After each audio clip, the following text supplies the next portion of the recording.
दोस्तों, मैं हूं सज्जाद मदनी। मेरे यूट्यूब चैनल पे आप सबको खुशामदीद। आज मौसम काफ़ी खुशगवार है, धूप निकली हुई है और न्यूयॉर्क स्टेट में बाहर का बाज़ाब्ता आगाज़ हो चुका है। तो मैंने सोचा कि आज की ये वीडियो अपने घर के सहन में बैठ के बनाई जाए। और आज मैं ख़ास तौर पे बात करना चाहता हूं कि अमेरिका आने के बाद आपको कौन कौन से कल्चरल शॉक्स का सामना करना पड़ता है। ज़ाहिर सी बात है, जब हम एशिया के किसी मुल्क बतौर ख़ास पाकिस्तान, इंडिया, बांग्लादेश से अमेरिका आते हैं तो एक नया बर-ए-आज़म, एक नया मुल्क, नई ज़बान, नए पहनावे और नया जो कल्चर होता है वो हमें अक्सर औक़ात हैरान कर देता है। तो ख़ास तौर पे सबसे पहले मैं जिस बारे में बात करना चाहता हूँ वो है यहाँ पे तकल्लुफ़ात का कल्चर। दोस्तों, अमेरिका आने के बाद आप सबसे पहले जो चीज़ महसूस करते हैं वो ये कि यहाँ तकल्लुफ़ात का बहुत ज़्यादा रुझान पाया जाता है। यहाँ मर्द हों, ख़वातीन हों, बच्चे हों, बूढ़े हों, जवान हों, आते जाते, उठते बैठते, चलते फिरते, जब भी आपका उनसे सामना होता है तो वो आपको मुस्कुरा कर देखते हैं, आपका हाल अहवाल पूछते हैं। और यहाँ रोज़मर्रा जब भी आपके उनके साथ मामलात होते हैं तो वो सॉरी का, प्लीज़ का, मे आई का, थैंक्स का बहुत ज़्यादा इस्तेमाल करते हैं। और ये यहाँ के कल्चर की आम सी बात है कि जब भी दो लोगों का आमना सामना होता है, भले वो आपस में एक दूसरे को पहले से जानते हों, ना जानते हों, वो हमेशा मुस्कुरा कर मिलते हैं और हेलो हाय का तबादला ज़रूर करते हैं। मैं ये समझता हूँ कि अमरीकी माशरे की ये मुस्बत बात हमें भी अपनानी चाहिए और अपने बच्चों को शुरू से ही ऐसे अल्फाज की आदत डालनी चाहिए कि जिससे माशरे में शुक्रगुजारी का रवैया आम हो। और दोस्तों, अमेरिका आने के बाद दूसरी चीज़ जो आपको परेशान करती है वो ये है कि यहाँ के रेस्टोरेंट्स में, कैफ़े में जब भी आप खाना खाने जाते हैं तो वहाँ पे जो पानी आपको दिया जाता है तो उसमें बहुत ज़्यादा बर्फ़ डली हुई होती है। सर्दी हो, गर्मी हो या मौसम जो है वो मनफी दर्जा हरारत पे पहुंचा हुआ हो, ये यहाँ की आम सी बात है कि हमेशा जब भी पानी आपको सर्व किया जाता है तो उसमें बर्फ़ की क्यूब्स पहले से मौजूद होती हैं। तो अगर आप नॉर्मल पानी पीने के आदी हैं तो आपको उन्हें अलग से कहना पड़ता है कि मुझे रूम टेम्परेचर पर पानी चाहिए। तो आइंदा अगर आप यहाँ कहीं खाना खाने जाएँ और आपको बर्फ़ से भरा हुआ पानी का जग मिले तो आपको इस पर परेशान नहीं होना चाहिए, बल्कि समझना चाहिए कि ये अमेरिका का आम कल्चर है। और दोस्तों, इसी तरीके से अमेरिका आने के बाद एक और चीज़ जो आपको बहुत ज़्यादा परेशान करती है वो है यहाँ पे लेफ़्ट साइड ड्राइविंग का कल्चर। पाकिस्तान हो या हमारे ख़ित्ते के दीगर ममालिक, वहाँ पे आम तौर पे राइट हैंड ड्राइविंग की जाती है। लेकिन अमेरिका में उन तमाम चीज़ों को ख़त्म कर दिया गया है कि जो बरतानवी दौरे इस्तेमार की यादगार थी। अमेरिका ने जब बरतानिया से आज़ादी हासिल की तो इन्होंने उन तमाम चीज़ों को बदल दिया कि जो बरतानवी कॉलोनियल दौर में यहाँ पर नाफिज की गई थी। तो उनमें से एक ड्राइविंग भी है कि यहाँ पे राइट साइड की बजाय लेफ़्ट हैंड ड्राइविंग की जाती है। तो दोस्तों, अमेरिका आने के बाद ड्राइविंग करने से पहले आपको लेफ़्ट हैंड ड्राइविंग की ख़ास तौर पे प्रैक्टिस करनी चाहिए ताकि आप जल्दबाजी में गलत साइड पे टर्न ना ले बैठें। इसी तरीके से अमेरिका में पेट्रोल पंप को पेट्रोल पंप नहीं कहा जाता, बल्कि उसे गैस स्टेशन कहा जाता है। और पेट्रोल को पेट्रोल कहने की बजाय गैस कहा जाता है। और दोस्तों, यहाँ के घरों में एक और चीज़ जो आपको बहुत ज़्यादा देखने को मिलती है वो ये कि यहाँ पे ऑन ऑफ़ का जो बटन है, पाकिस्तान में या इंडिया में हमारे यहाँ नीचे करने पे बटन ऑन होता है और ऊपर करने पे ऑफ़ होता है, जबकि अमरीकी माशरे में बिल्कुल इसके उलट होता है कि यहाँ पे ऊपर की साइड पे बटन ऑन होता है, जबकि अगर आपको लाइट ऑफ़ करनी हो तो आपको बटन नीचे की तरफ करना पड़ता है। और दोस्तों, अमेरिका आने के बाद एक और चीज़ जो आपको कल्चरली शॉक पहुंचाती है वो है यहाँ पे ऑनलाइन ख़रीदारी का रुझान। हमारे यहाँ बड़े शहरों में, कराची, इस्लामाबाद, लाहौर में शायद किसी हद तक अब ये कल्चर आम हो चुका है कि लोग ऑनलाइन चीज़ें मंगाते हैं। लेकिन अब भी पाकिस्तान की एक बड़ी आबादी का ई कॉमर्स वेबसाइट पे ट्रस्ट बिल्ड नहीं हुआ। लेकिन अमेरिका में ये तकरीबन हर घर की जो है एक आम सी बात होती है कि यहाँ पे ज़रूरत की तमाम अशिया लोग ऑनलाइन मंगाते हैं।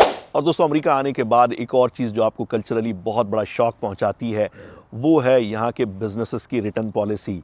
आप अगर ऑनलाइन ख़रीदारी करते हैं या आप किसी रिटेल स्टोर पे जाके फ़िज़िकली ख़रीदारी करते हैं तो आपको 30 दिन या 60 दिन की मनी बैक गारंटी फ़राहम की जाती है कि अगर आप उस चीज़ से मुतमईन नहीं होते, इस्तेमाल करने के बाद आपको लगता है कि मुझे इस चीज़ की हाजत नहीं थी, तो आपसे बग़ैर कोई सवाल किए बग़ैर कोई वजह जाने आपसे ना सिर्फ चीज़ वापस कर ली जाती है बल्कि उसकी पूरी की पूरी कीमत आपको वापस लौटा दी जाती है। पाकिस्तानी माशरे में बचपन से लेकर जवानी तक मैंने हमेशा ये देखा कि वहाँ दुकानों पे लिखा होता है कि ख़रीदी हुई चीज़ ना तो वापस होगी ना ही तब्दील होगी। तो अमेरिका आने के बाद जब मेरा वास्ता इन सर्विसेज से पड़ा कि मुझे जब कोई चीज़ वापस करनी पड़ी और बग़ैर कोई सवाल किए वापस हो गई बल्कि पूरे के पूरे मेरे अकाउंट में वापस भी आ गए, तो मुझे यकीन मानिए कल्चरली बहुत बड़ा शौक़ पहुँचा कि यहाँ ऐसा कैसे हो सकता है। और दोस्तों, अमेरिका आने के बाद बतौर पाकिस्तानी एक और चीज़ जिसने मुझे बहुत ज़्यादा हैरान किया वो ये थी कि यहाँ पे ट्रैफ़िक के कवानीन का बहुत ज़्यादा ख्याल रखा जाता है और ख़ास तौर पे पैदल सड़क क्रॉस करने वालों को यहाँ बहुत ज़्यादा हुकूक मैसर हैं।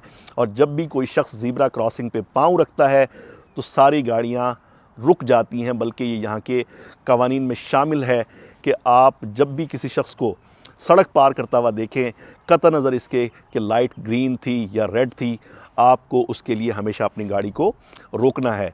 और वैसे भी यहाँ पे बहुत सख्त जो है वो सज़ाएँ और जुर्माने दिए जाते हैं ऐसे लोगों को जो ट्रैफ़िक कवानीन की ख़िलाफ़ वर्जी करते हैं। तो लिहाजा अमरीकी माशरे में जगह जगह आप इस चीज़ को नोट करते हैं कि यहाँ पे ट्रैफ़िक जो है वो बहुत स्मूथ चलता है और कोई भी अपनी लेन तब्दील नहीं करता। और इसी तरीके से ट्रैफ़िक सिग्नल्स का भी बहुत ज़रा ख्याल रखा जाता है, इसलिए आपको ड्राइविंग करने में यहाँ पे बहुत ज़रा आसानी होती है। दोस्तों, अमेरिका में ट्रैफ़िक कवानीन की पाबंदी के साथ साथ गाड़ी चलाते हुए एक और बात भी आपको हैरान करती है कि यहाँ पे कोई भी बिला ज़रूरत हॉर्न नहीं बजाता।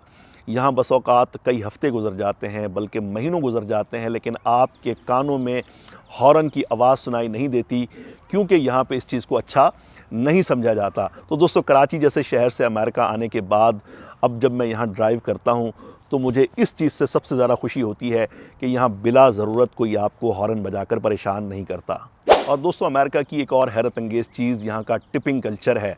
जब भी आप किसी रेस्टोरेंट में खाना खाने जाते हैं तो आपसे तवक्को की जाती है कि आप अपने बिल के अलावा 10 से 12% रकम बतौर टिप अदा करेंगे।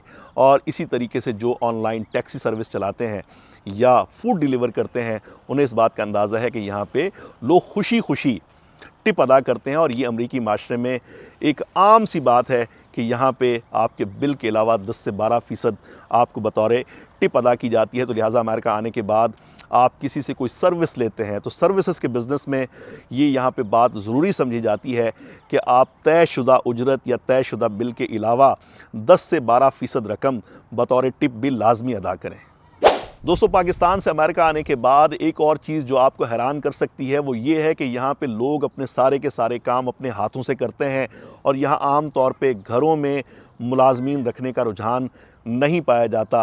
लोग कोशिश करते हैं कि अपने छोटे मोटे काम छुट्टी वाले दिन खुद किए जाएं, क्योंकि अमेरिका में सर्विसेज के जितने भी काम हैं, खा वो प्लम्बिंग का काम हो, इलेक्ट्रिशियन का काम हो या कोई और छोटा मोटा घर का मसला हो, तो अगर आप इसके लिए किसी को घर पे बुलाते हैं तो इसके लिए आपको 200 से $250 तक की रकम अदा करनी पड़ सकती है। लिहाजा लोगों में यहाँ पे ये बात बिल्कुल कॉमन है कि वो अपने घर के छोटे मोटे काम किसी को बुलाए बगैर खुद से करने की कोशिश करते हैं। दोस्तों, अगला कल्चरल शॉक जो मैं आपको बताने जा रहा हूँ ये आपको हैरान कर देगा कि अमेरिका अगरचे दुनिया का अमीर तरीन मुल्क है और यहाँ पे लोगों को बहुत ज़्यादा तनख्वाहें दी जाती हैं, लोग बिज़नेस के ज़रिए बहुत ज़्यादा पैसे कमाते हैं, लेकिन यहाँ पे पैसे बचाने का रुझान ना होने के बराबर है।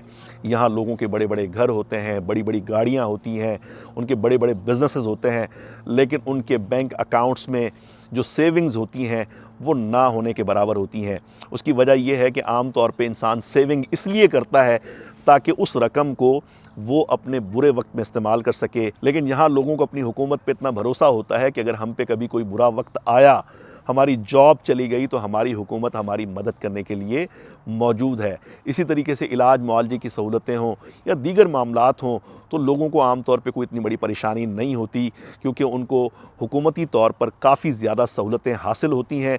लिहाजा बैंक अकाउंट्स में सेविंग्स ना होने के बराबर होती हैं। लेकिन फिर भी अगर आपको रकम की हाजत पड़े कि आपको पाकिस्तान जाना हो, कोई फ़ॉरेन ट्रिप करना हो या घर का फर्नीचर ख़रीदना हो या किसी भी नाखुशगवार सूरत हाल से निपटने के लिए आपको कैश की ज़रूरत हो, तो आपकी क्रेडिट कार्ड कंपनी आपको आम तौर पे 15, 20 या 25 हज़ार डॉलर की लिमिट फ़राहम करती है कि आप ये रकम फ़ौरी तौर पे ख़र्च कर सकते हैं और बाद में इंस्टॉलमेंट के ज़रिए उसे आसानी से अदा कर सकते हैं। तो दोस्तों, आज की इस वीडियो में मैंने मुख्तसरन आपको ये बताने की कोशिश की कि अगर आप अमेरिका आते हैं तो मुमकिना तौर पे किन कल्चरल शॉक्स का आपको सामना करना पड़ सकता है। अपने फ़ीडबैक से हमें लाजमी आगाह कीजिएगा। हमारे कमेंट्स में आप अपनी राय का इज़हार कीजिए। इस वीडियो को लाइक कीजिए, इसे शेयर कीजिए और इस चैनल को सब्सक्राइब कीजिए। इंशाल्लाह बहुत जल्द किसी नए मौजू के साथ आपसे दोबारा मुलाकात होगी।